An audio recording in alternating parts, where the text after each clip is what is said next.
Кафейне 25 орундук күнүнө кем дегенде 50дөй кардар келет. ККМ аппараттарын колдоону менен тейлөө бир топ тездегенин кызматкерлер айтышууда. Анын дагы ачык айкындык камсыздалган. Бардык маалыматтар салык кызматынын базасына түз жетип турат. Ушул эле жайдан ай сайын аз дегенде 60 000 сомдой салык төлөнөт.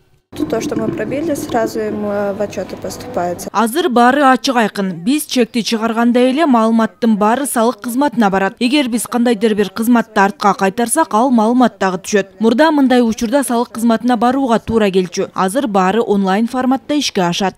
Көзөмөл кассалык машиналарды колдонуу салыктык чогултуулардын өсүшүн шарттады. Мындан тышкары электрондук товардык транспорттук коштомо кагаздарды, электрондук эсеп фактураларды киргизүү салыктарды чогултуу процессинин натыйжалуулугун кыйла жакшыртты. Натыйжада 9 айда 178 миллиард сомдон көп жыйналган. Демек белгиленген план 2 миллиард сомго ашыгы менен аткарылды.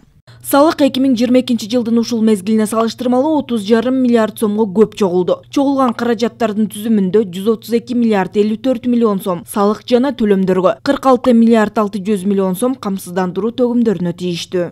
Ар бир салык төлөөчүнү онлайн форматка өткөрүп, аларды кандай ишмердүүлүгүн алектенгендигин биз ошол акыркы 2 жылдын ичинде мындай ушул иштерди күчөтүп, эң негизгиси экономикалык да ишмердүүлүктөрүн анализдеп, анткени өзүңүздөргө белгилүү болгондой, жетиштүү эле салык төлөөчүлөр мурун жашыруун иштеп, салыктарын төлөбөй келгендерди дагы акырындык менен аныктап, аларды салыктарын төлөттүрүп, ошол мындай айтканда бизнести көмүскөдөн чыгаруудагы ошол салыктардын чогулушуна өзүнүн натыйжасын берип жатат.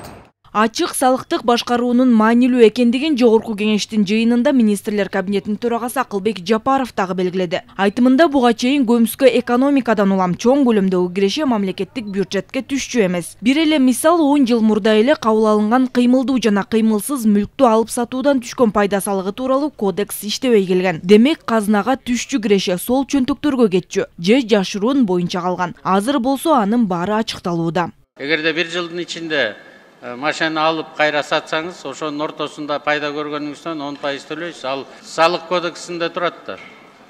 Сиз экөөбүз кабыл алган салык кодексинде 10 жылдан бери эле турат бул.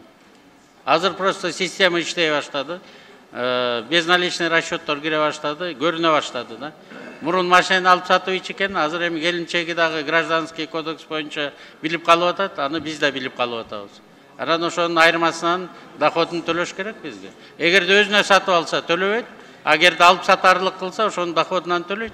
Салык кызматынан билдиришкендей, акыркы 2 жылда көзөмөл кассалык машиналарды колдонгон ишкерлердин саны дээрлик 3 эсеге өскөн. Дагы бир мисал, чек талап кылып байге утуп кызыктыруучу лотереясынын 2-чи этабы башталгандан берки 3 айда катышуучулар салык чек тиркемеси аркылуу 7 миллиард сомдон ашык 5,5 миллион кассалык чекти сканерден өткөрүштү.